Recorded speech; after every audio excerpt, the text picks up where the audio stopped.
So, ayan. Bumili tayo ng bagong printer dahil nag-graduate na naman yung isang printer natin. So, ngayon, papapanood ko sa inyo yung demo ng dicer ng Brother na naka-promo siya. Kapag meron kang sirang printer, kung hindi niya ka-brand, naka-less ng 20%. Kung Brother siya, is less 25%. So, laki ng naging savings ko. Actually, nasa 12,950. So, ngayon, nakuha ko lang siya ng 10,360. So, panoorin natin yung kanyang demo. May nag-offer nga sa akin, wag na, gawin din. Hindi na akong bago.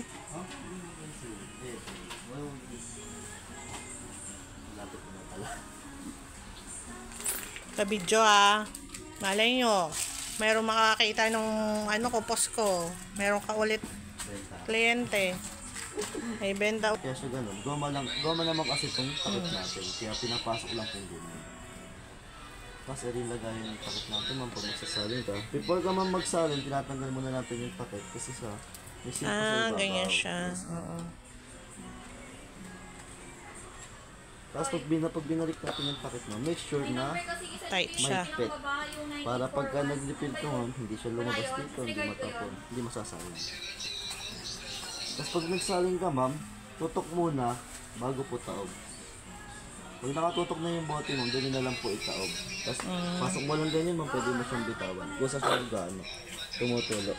Ngayon, ma'am, kung magmamadali kayo magsalin, kung mahigpit naman yung pagkakakabit ng takip, pwede mo siyang pisil-pisilin ng konti. Pag sobrang lakas baka matanggal yung takip or sumirit palabas. Mapa. Make sure, ma'am, kung ang kulay na sasalinan mo is black lang po. Hindi pwede magkapalit-palit. Kung sakali mamali ng salin, ma'am, dadalhin nyo na po kay service center para i-drain na nila. I-drain po nila yun. Uubusin nila laman ng tangke niya, ma'am, para mapalitan ng bago.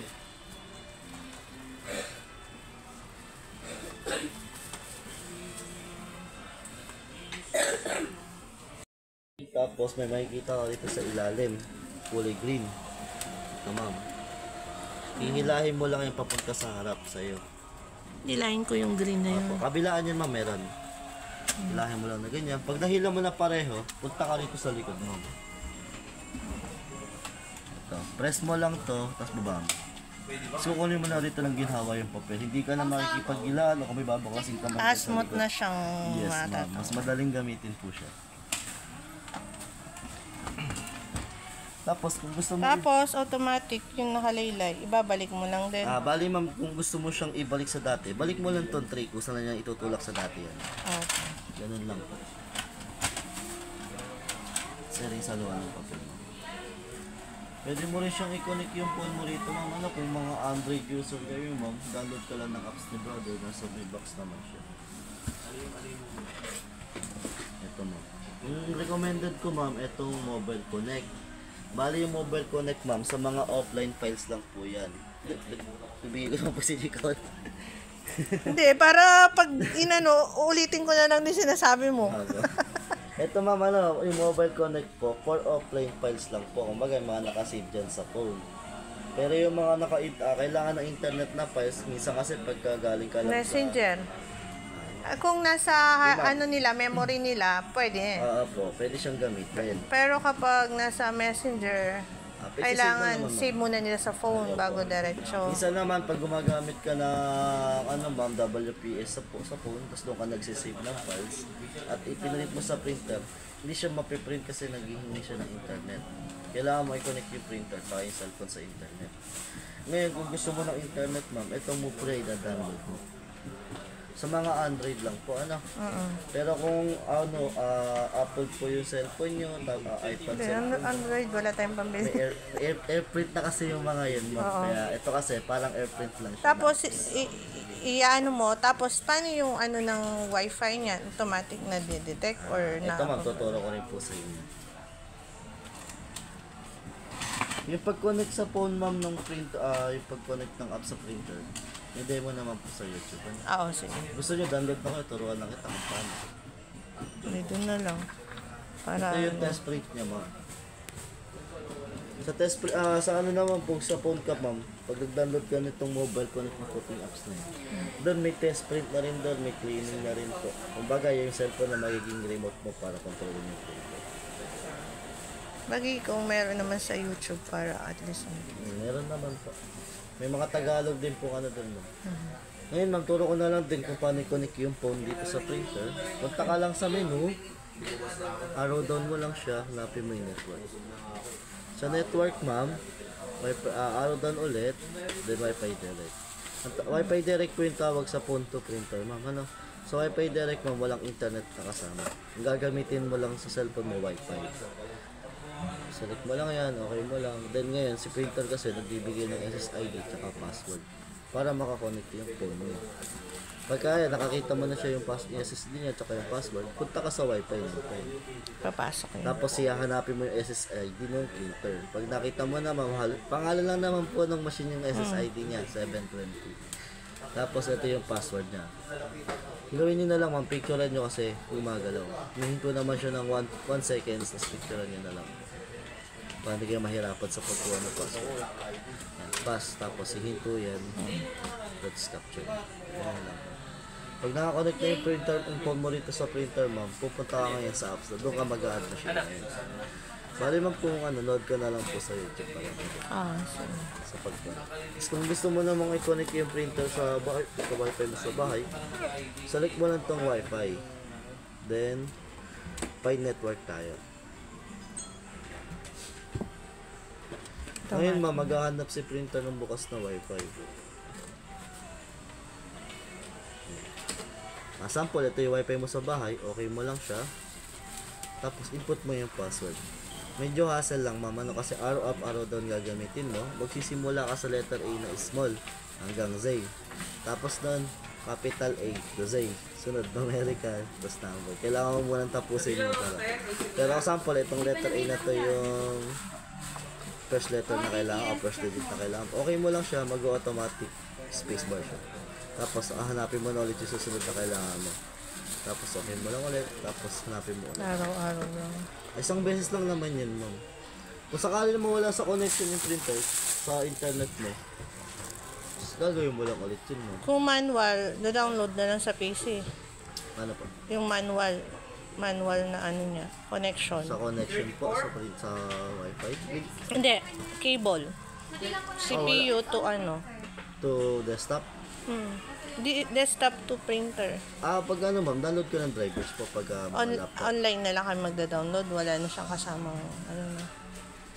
Sa may laptop mo, ma'am, di ba may Google, may Chrome yun, may Google. Oo, doon na. Search mo lang po yung pangalan ng machine, lagyan mo lang naman sa doon drivers.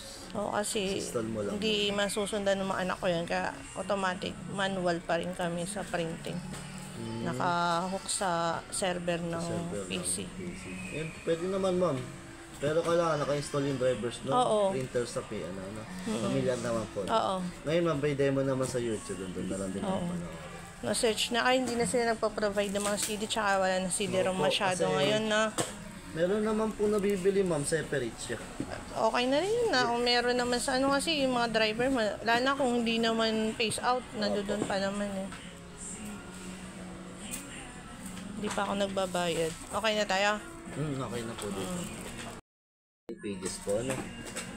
Ang tray naman natin, maximum niya is 150 pages po. Kasi sa sample, nakalagay na 10 dyan. Sample lang po, ano, isa lang mo. Yung copies yan. Yes po, yan yung Xerox, ma'am. Yung parang naka-program na siya. Yes po. Hindi ka na pa isa-isang pindot. Yes, ma'am. So, pag on mo, mag-ano ka, okay lang lagi ang Hindi na po, ma'am. pinipindot. Once na, di ba, nag-ADF ready na siya. Then ngayon, naglagay ka na ng count mo kung ilan yung ipiprint sa Xerox mo. Sample lang po. Iisa ko lang, ma'am. Oo. Ngayon, ma'am, mamimili ka na lang kung colored or black. Ito yung color, ito yung black. Okay. Tapos, pag pindot mo, bablock ka na lang po, no? Isang pindot na yan, kung 10 yung nakalagay dyan sa LCD, 10 yung ilalabas. Isang pipindot. So, yun yung control color black Opo. Yan yung Xerox, ma'am. ng A4. Ay, ng long. Kahit A4 short long, ganyan din. Oo. Papel lang Pero, po. yun yung maximum Xerox size niya, no, sa taas. Opo. Pero pwede ka rin mag-scan ng A4 dito, mama, tsaka long, short. Baka Oo. akala niya puro Hindi, lang okay lang. lang din. Tapos pwede rin doon sa baba. Pagka isa-isa lang naman po, gamitin na natin si flatbed. Ah, okay.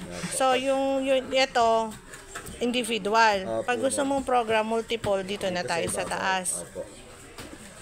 Tapos, dito ka lang. Pag on mo, manually, ito lang function mo lagi. Yes, ma'am. Pag Itong nagkaroon tatlo lang ng- na yan, ma'am. Oo, kasi dito, no. Tapos, kapag merong pinastop mo, dito ka na mag-press. Yes, ma'am. O, nagpiprint ka, gusto mo na ipahinto. O, kasi minsan, Stop mo lang po yan. Isang pindot lang. Ihinto na yung printing. Tapos yung papel na palabas nung nakikita nyo. i-ano na lang niya. Ilalabas Eject yan niya, ng no. kusa. Opo. Eject niya. Tapos sa scan, kung Sa laptop na po yan, ma'am. Pag diretso na, no. yung Yung control, no. Kulang-kulang. yes po. Tsaka sa Ito cellphone. yung mga bilang na... Pagka-scan, ma'am, tandaan nyo po lagi, ang scan dun lang po nagagawa sa laptop. Oo. Kasi yung Desktop software or na cellphone. gagamitin mo para maano Kasi siya. yung scan, ma'am, Program. magsasave ka ng files. So, yun lang naman yung mga niya, no. At least, mabilis na mag-Xerox, hindi na, Ma'am, hassle. nasa yan, 17.9 ppm, tapos 17 IPM tayo, ma'am. Sa color dyan, 17, ma'am.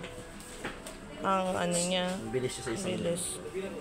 Except na yun sa ma'am, kung naka-best pa or high yung yung pag-print mo. Kung full color pa po yung ipiprint niya, ma'am. Hindi, para binidyo na kita kasi nga, para yung mga anak ko, madali na nilang Cable mo na, USB printer cable, para makakonect po yung desktop and laptop niyo, ma'am. Tapos yung sinasaksakan po sa printer, ma'am, ng cable, ito sa gilid, ma'am, meron siyang angatan. Iangat nyo lang, ma'am. Pag tumunog na po yung ibabaw, lock lang po yun. Pag tumunog na ganun, lock na siya, pwede mo na siyang bitawan. Tapos ito yung saksakan ng cable, ma'am. Pag nasaksak mo na rito, dito mo padadaanan yung wire para may baba mo itong ibabaw. Ayan. Pagka nandito na ilabas mo na yung wire, baba mo lang po ito, ma'am. Dahan-dahan. okay. Tapos saksak nyo na po siya sa laptop or desktop.